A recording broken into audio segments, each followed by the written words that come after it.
I discovered my identical twin had been living my life better than I was, so I decided to take hers.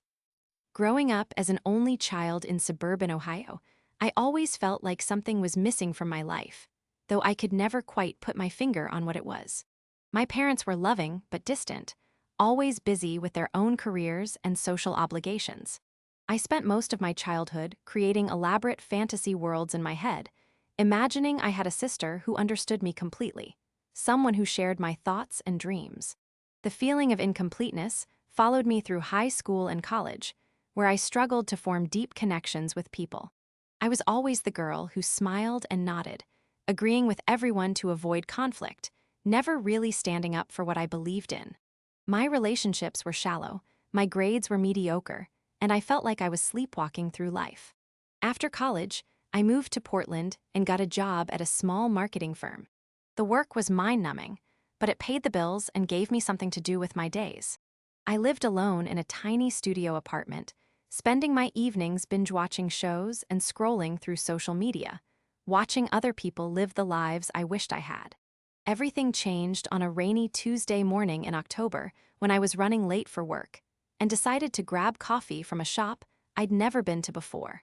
As I stood in line, checking my phone, I heard the barista call out a name that made my blood run cold. She was calling my name, but I hadn't ordered yet. I looked up confused and saw her walking toward the counter. She looked exactly like me. Same height, same build, same face, same everything. But there was something different about her that I couldn't immediately identify. She moved with confidence, her shoulders back, her smile genuine and warm. She was wearing clothes that looked expensive but effortless, her hair styled in a way that looked casual but perfectly put together. I stood frozen, watching her interact with the barista like they were old friends. She laughed at something he said, a real laugh that came from deep in her chest, not the polite giggle I always used. She tipped generously and walked out, leaving me standing there with my mouth hanging open. I followed her at a distance, my heart pounding so hard I could hear it in my ears. She got into a sleek black car and drove away, leaving me standing on the sidewalk in the rain, wondering if I'd just had some kind of breakdown. That night, I couldn't sleep. I kept replaying the moment over and over, trying to convince myself it had been a hallucination or a case of mistaken identity. But I knew what I'd seen. I'd seen myself, but a better version, a version that seemed to have figured out how to live properly. I started going to that coffee shop every morning, hoping to see her again. The barista, who I learned was named Jake, eventually started recognizing me and would make small talk. I discovered that my doppelganger was a regular who came in every Tuesday and Thursday. Her name was the same as mine, which sent chills down my spine. The first time I saw her again, I was ready with my phone. I pretended to be texting, while secretly taking photos and recording videos. She was even more captivating the second time around. She ordered something complicated that I'd never heard of, spoke with Jake about art galleries and weekend trips to wine country, and generally seemed to be living the kind of life I'd always dreamed of. I became obsessed with finding out more about her. Using the photos I'd taken, I started reverse searching them on social media. It took weeks of detective work, but I finally found her Instagram account. What I discovered there shattered my already fragile sense of self. Her feed was everything mine wasn't. Where my posts were awkward selfies and pictures of food, hers were artistic shots of beautiful places, sophisticated dinner parties, and groups of attractive, interesting-looking friends. She seemed to travel constantly, always to places that looked like they belonged in magazines. But it wasn't just the lifestyle that got to me. It was the way she carried herself in every photo. Even in casual shots, she looked confident and at ease in her own skin. She wore the same face I saw in the mirror every morning, but somehow she made it look beautiful and interesting. I started following her daily routine, learning her schedule and habits. She worked at a prestigious advertising agency downtown, lived in a gorgeous loft apartment in the Arts District, and seemed to know everyone worth knowing in the city. She went to gallery openings, farmers markets, and yoga classes. She had a group of friends who looked like they'd stepped out of a lifestyle magazine. The more I learned about her life, the more inadequate my own felt. Here was someone who looked exactly like me, but who had somehow figured out how to be the person I'd always wanted to be. She was living my dream life, the life I should have had. I started making small changes, trying to become more like her. I changed my hair, bought clothes similar to hers, and started going to the same places she frequented. But it felt like putting on a costume that didn't quite fit. I was still me underneath, still the same insecure person who'd never learned how to be comfortable in her own skin. The breaking point came when I saw her at a restaurant with a man who looked like he'd stepped out of a romance novel. They were clearly together, laughing and touching each other's hands across the table. He looked at her the way I'd always wanted someone to look at me, like she was the most fascinating person in the world. I sat in my car in the parking lot afterward, crying until my eyes were swollen and my mascara had run down my cheeks. It wasn't fair. Why did she get to have everything I wanted? Why did she get to be the successful version of me while I was stuck being the failure? That's when the idea first started forming in my mind. What if I could just take her place? What if I could step into her life and finally be the person I was meant to be? I started planning obsessively, learning everything I could about her daily routine, her friends, her work, her preferences. I followed her social media accounts religiously, memorizing the names and faces of everyone in her circle. I practiced her mannerisms in front of the mirror, trying to capture that effortless confidence she seemed to radiate. The opportunity came sooner than I expected. She posted on her Instagram story that she was going on a 2-week retreat to some remote wellness center in Montana, a place with no cell service or internet connection. She'd be completely unreachable, disconnected from her normal life. I took 2 weeks off work, telling my boss I was dealing with a family emergency. Then I started implementing my plan. I went to her apartment building and sweet-talked the doorman into letting me up, claiming I was her sister visiting from out of town. I'd studied her mannerisms so carefully that he didn't question it. Getting into her apartment was easier than I'd expected. She'd hidden a spare key in a fake rock by the building's entrance, something I'd discovered during one of my surveillance sessions.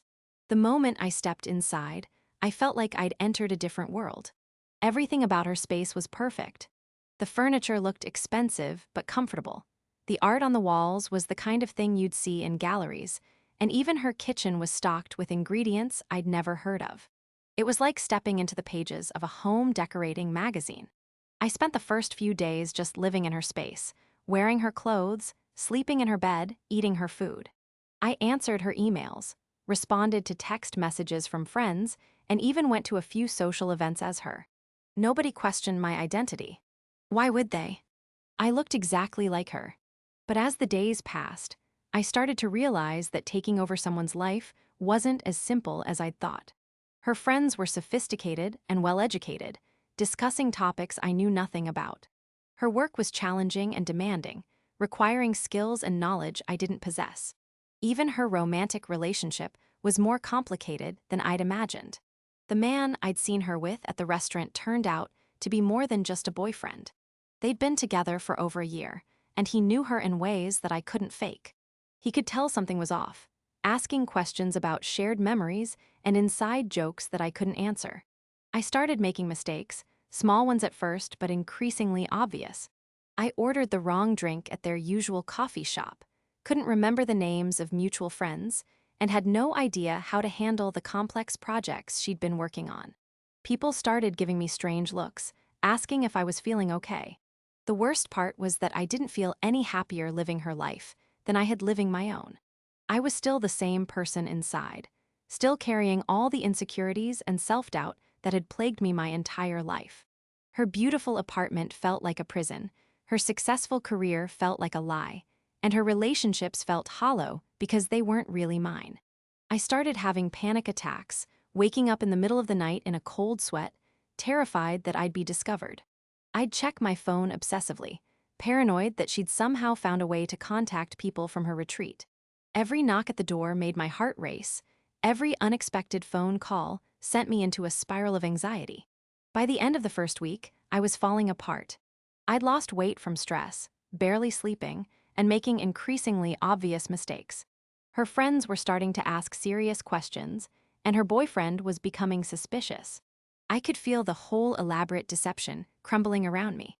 That's when I discovered the journals. Hidden in the back of her closet, behind a row of designer shoes, were dozens of notebooks filled with her handwriting. I started reading them, desperate to understand how she'd become the person I'd envied so much. What I found there changed everything. The journals revealed a person who was just as insecure and uncertain as I was. She wrote about feeling like a fraud, about constantly comparing herself to others, about the pressure to maintain the perfect image she'd created on social media.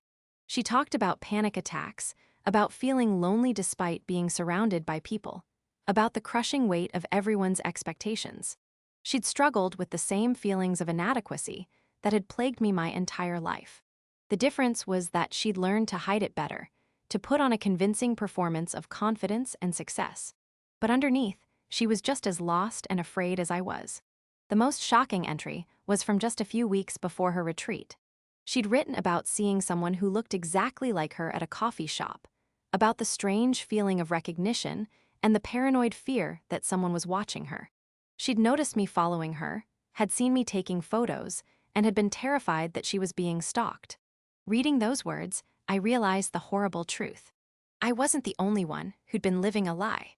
She was just as trapped in her perfect life as I was in my mediocre one.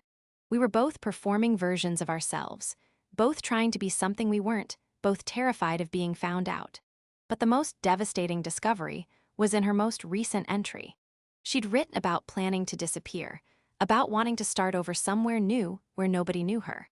The wellness retreat wasn't just a vacation, it was a trial run for a complete life change. She was planning to abandon everything I'd been trying so hard to steal. I sat on her bedroom floor, surrounded by the journals, crying harder than I'd ever cried in my life.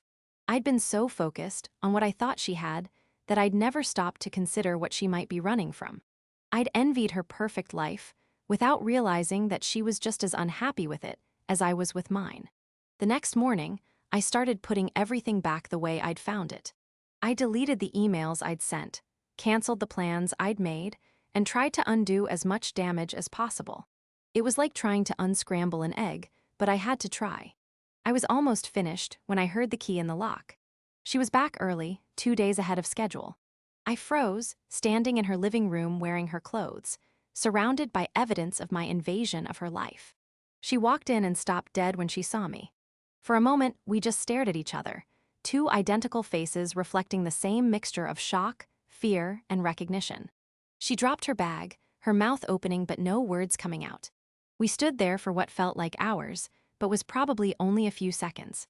I wanted to run, to disappear, to pretend this had never happened. But there was nowhere to go. I was caught, trapped in the consequences of my desperate actions. Finally, she spoke, her voice barely above a whisper. She asked who I was, but I could tell she already knew. She'd read about twins separated at birth, had probably wondered about it herself. The resemblance was too perfect, too complete to be anything else. I told her everything. About growing up feeling incomplete, about seeing her at the coffee shop, about the obsession that had consumed me. I told her about the journals, about learning that she was just as unhappy as I was, about the plans I'd discovered for her to disappear. She listened without interrupting, her expressions cycling through anger, hurt, and something that might have been understanding. When I finished, she sat down heavily on her couch, looking suddenly exhausted. We talked for hours, comparing our childhoods, our feelings, our struggles. It turned out we'd both been adopted, both grown up as only children, both always felt like something was missing. We'd both struggled with the same insecurities, the same feelings of inadequacy, the same desperate need to be someone else. She told me about the pressure of maintaining her perfect image, about how exhausting it was to always be on, always performing the role of the successful, confident woman everyone expected her to be. She talked about the loneliness of being surrounded by people who only knew the version of herself she presented to the world. I told her about my own struggles, about feeling invisible and insignificant, about watching other people live the lives I wished I had. We realized that we'd both been living in prisons of our own making, both trapped by our own expectations and fears. As we talked, something strange happened. The desperate envy I'd felt for her started to fade, replaced by something I'd never expected: compassion. She wasn't the enemy I'd imagined, the person who'd stolen the life I deserved. She was just another scared, confused person trying to figure out how to be happy. We decided to help each other. Instead of running away from our problems, we would face them together. She would teach me about confidence and self-presentation, and I would help her learn to be authentic and genuine. We would support each other in becoming the people we actually wanted to be, not the people we thought we should be. It wasn't easy. We had to deal with the mess I'd made of her life, explaining to her friends and boyfriend what had happened. Some people were understanding, others were hurt and angry. Her boyfriend broke up with her, unable to handle the deception and the complicated situation. But we worked through it together. We attended family therapy sessions, not because we were family by blood, but because we'd chosen to become family by choice. We learned about healthy boundaries, about communication, about supporting each other without trying to fix each other. Slowly, both of our lives started to change. She began to let down her guard, to show people her vulnerable side, to stop performing perfection all the time. I started to speak up for myself, to pursue things I was genuinely interested in, to stop trying to be invisible. We moved in together, sharing an apartment that was neither hers nor mine but ours. We created a space that reflected both of our personalities, a place where we could be ourselves without judgment. We learned to appreciate our differences as much as our similarities. The most surprising thing was how much we actually had in common beyond our appearance. We shared the same sense of humor, the same love of obscure documentaries, the same weird food combinations that nobody else understood. We could finish each other's sentences, not because we were trying to be the same person, but because we genuinely thought alike. People often asked us if it was weird, living with someone who looked exactly like us. But the truth was, it was the first time in either of our lives that we'd felt completely understood. We didn't have to explain ourselves or perform for each other. We could just be. Looking back now, I realized that what I'd thought was envy was actually recognition. I hadn't wanted to steal her life, I'd wanted to find my own.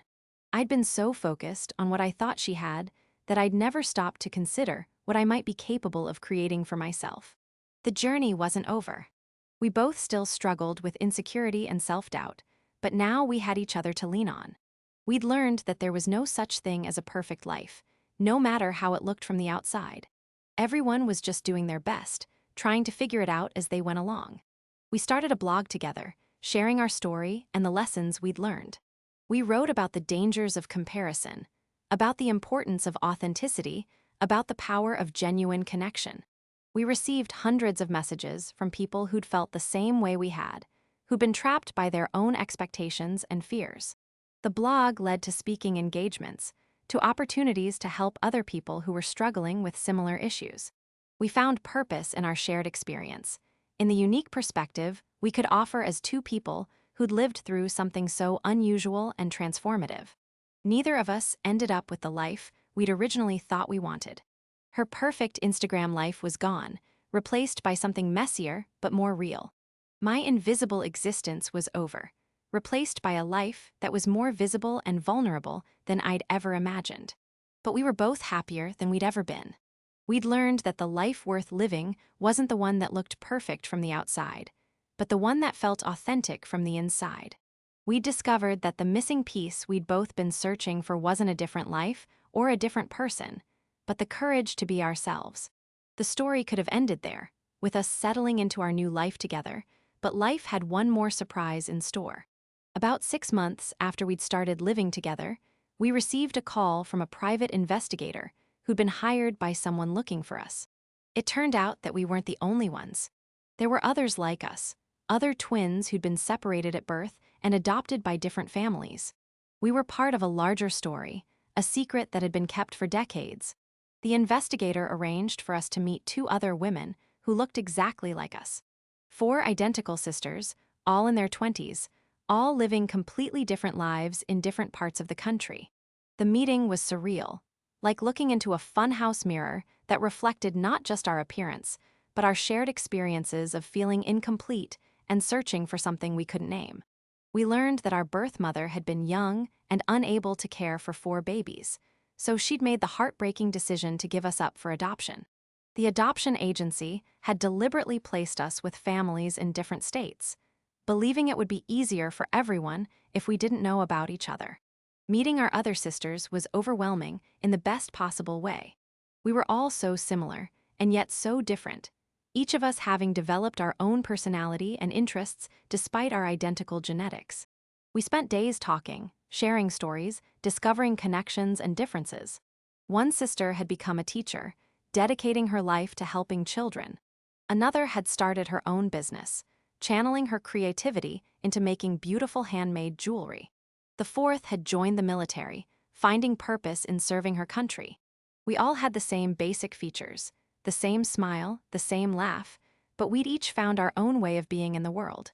It was proof that while we might share DNA, we were still individuals with our own paths to follow. The discovery of our other sisters changed everything again. We realized that the feeling of incompleteness we'd all experienced wasn't about lacking confidence or success or relationships. It was about missing the fundamental connection that comes from being part of a whole. We started meeting regularly, all four of us, creating the family we'd never known we had. We celebrated holidays together, supported each other through difficult times, and shared the joy of finally feeling complete. The experience taught us that identity isn't just about who we are as individuals, but about who we are in relationship to others. We'd all been searching for ourselves in the wrong places, looking for external validation and achievement when what we really needed was connection and belonging. Now, years later, we're all living lives that feel authentic and fulfilling. We've each found our own version of happiness, our own way of being in the world. We're not trying to be perfect or to live up to anyone else's expectations. We're just being ourselves, supporting each other, and appreciating the incredible gift of finally being complete. The story of how I tried to steal my twin's life seems almost ridiculous now. I was so focused on what I thought she had that I completely missed what I already possessed. The potential to create my own meaningful life, the capacity for growth and change, and the ability to form genuine connections with others. Sometimes I think about what would have happened if I'd never seen her that day in the coffee shop. Would I have continued sleepwalking through my life, always feeling like something was missing? Would she have disappeared into her new life, still carrying the weight of her perfect performance? I'm grateful that our paths crossed when they did, even though it happened in such a dramatic and painful way. That moment of recognition, of seeing myself reflected in another person, forced me to confront truths about myself that I'd been avoiding for years. The lesson I learned is that we can't find ourselves by trying to be someone else. We can only find ourselves by having the courage to be who we really are, flaws and all. And sometimes, if we're very lucky, we find people who understand us completely and love us anyway. The four of us are proof that family isn't just about blood or genetics or shared experiences. It's about choosing to show up for each other, to support each other's growth, and to create something beautiful together. We've built our own version of home, one that's messier and more complicated than any fairy tale, but infinitely more real and satisfying. Looking back, I realized that what I thought was my lowest moment was actually the beginning of my real life. The day I decided to take her life was the day I started to discover my own.